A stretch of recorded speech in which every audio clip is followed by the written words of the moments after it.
There is no one simple answer to the question of how to smoke a brisket, but there is a few things that will help you conquer one of the most challenging pieces of meat you can try to smoke. So yes, today is the day that we're cooking this beautiful brisket we have here, and also today is the day that I'm spilling all my beans so you can do it at home too. Let's go. I got asked this question so many times. Sometimes the questions come from you guys, sometimes it comes from all the social media sites, and sometimes from people I find on the street and recognize me and come to say hello. And I totally understand why. Brisket is a daunting thing to cook for so many people. It can get dry really easy, it can be tough and don't have a good flavor at all. But it can also be magical if you cook it right. But don't panic. There are a handful of important guiding principles that you can understand to make cooking brisket a lot easier. And yes, the first thing to keep in mind always is your meat. You should try to buy a nice brisket for your cook. From 11 to 14 pounds is great, it's not too big and not too small. And the preparation for the meat is really simple. All you need to do is to trim the fat from the meat, but never taking it all completely off. It is very important to leave fat on the brisket, as that will protect and moist the meat while it cooks. It is recommended to leave at least 1/4 inch of fat on it. But I'll go beyond that and say that a little bit of fat in some areas doesn't create a problem at all. If you are not sure, leave the fat instead of cutting it off. Once your brisket is trimmed up and looking beautiful, the next thing is the rub. The first brisket I made was using the Texan style. I was very happy with the results, but that's not the only way. I love flavoring my meat, and after running a few experiments I found this rub. The maker of this rub is my friend Sarap, and I can't talk highly enough about the flavors that this rub brings into the beef. This tasty bark brisket rub is Texas inspired with a gourmet twist. It was developed to deliver a rich and consistent bark. This is exactly the same rub we use on the smoked dine ribs Johnny cooked for us, and it was incredible. After that I smoked a few briskets with it and I've been blown away by the flavors and the beauties of the bark. And the key here is really simple, guys. All you have to do is make sure that the whole brisket is covered by a layer of the spices. And if you pay attention to this section of the video, you'll see that I'm using oil as the binder. And that is the binder recommended by Neo for this rub. I'm leaving the links on the description of the video so you guys can check it out, and I recommend it to you. If you give it a try, you will never go wrong with it. So once your brisket is ready with the spices and ready to go, it is important to let it rest for about 6 hours. I'm gonna be waking up early tomorrow so we can start cooking this baby up. Let's go. Well, it is time to get our brisket into the smoker, and we will set it up at 250 degrees and place the meat in there. I know many of you will say that 250 degrees is a little too hot for brisket, but the reality is that cooking the brisket a little bit hotter will help you avoid the infamous stall, which is way more likely to happen when cooking at 225 degrees. Besides, I don't believe there is any detriment to cooking at this slightly higher temperature, so why not make it easier on yourself? Something super important is to set your thermometer into the meat and don't wait to do it later. This is the only thing that will always help you from all the other disasters that can happen while smoking.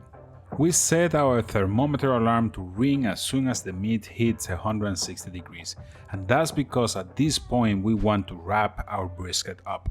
There are many other methods. Some people let it cook all the way without wrapping, some other people wrap at other temperatures, and some other people prefer to wrap their brisket with butcher's paper.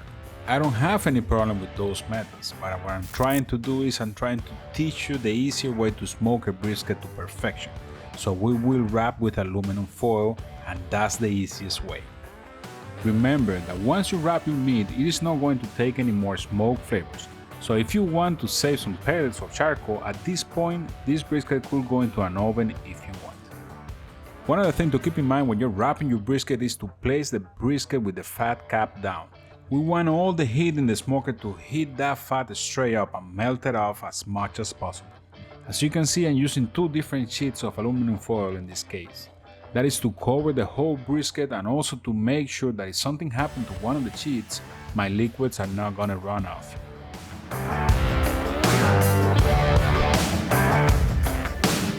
With our brisket wrapped and a thermometer inserted into it, we will set it back into the heat and let it cook until the internal temperature hits 200 degrees.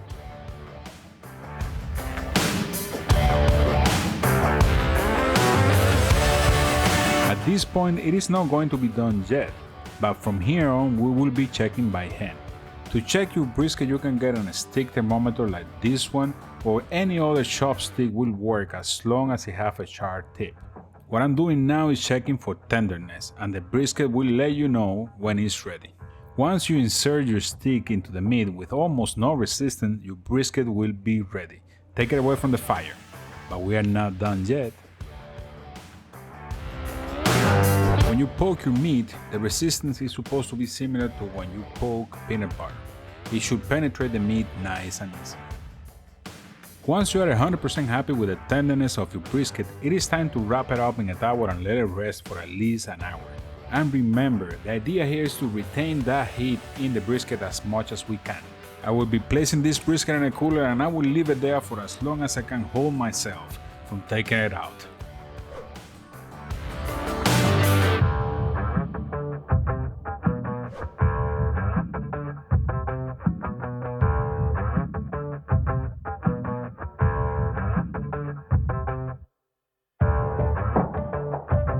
And if you follow the instructions just the way I say it, you will have this beautiful, amazing brisket on your hands.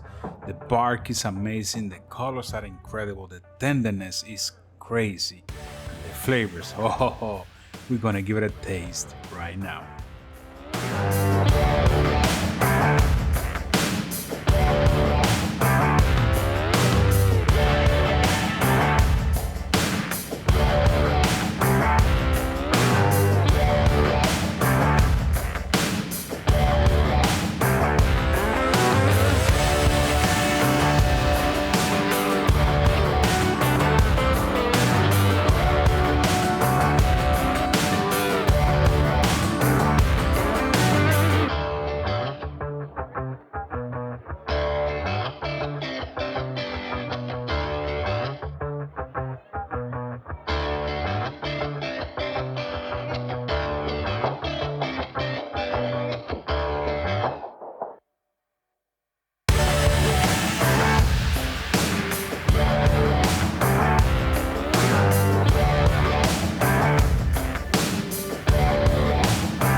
Guys, we have that beautiful brisket in there and you guys have to give it a try. Now we have Jonathan and we have GC here for them to give it a good try and see what's up.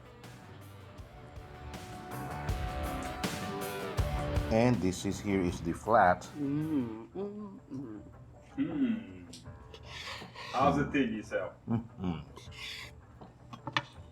How is it? Delicious. It's tender. Delicious? The seasoning, the salt. It's amazing. I wait all day for this. Oh my God. This is good. It is delicious or no? Delicious. Yes. Ready? All right, let's go for this. Oh my God. This is really good. Oh my goodness. Really good. Really good or real delicious? Brothers and sisters. All right, let's go for the flat. Let's see if you like the flat too. Yeah. Let me just pull this one for you. Got mine. Let's go. Go. Wow. But I like the tip better. No. But let me tell you something. The flat has a little bit more. The flat has a little bit more bite into it. That's something that I really like and appreciate. And they both taste amazing. They are really good. So there you have it, guys. If we made you hungry, please hit us with a like. Lots and lots of likes. Subscribe to the channel, share with your friends and family, and don't forget to leave your comments down there. Any recommendation, anything, guys, is good. Just put it down there in the comments, and that's all for today. But remember that I love you. We love you. Thanks for watching, and see you in the next one. And I need to finish cooking. So Go with cooking. see ya.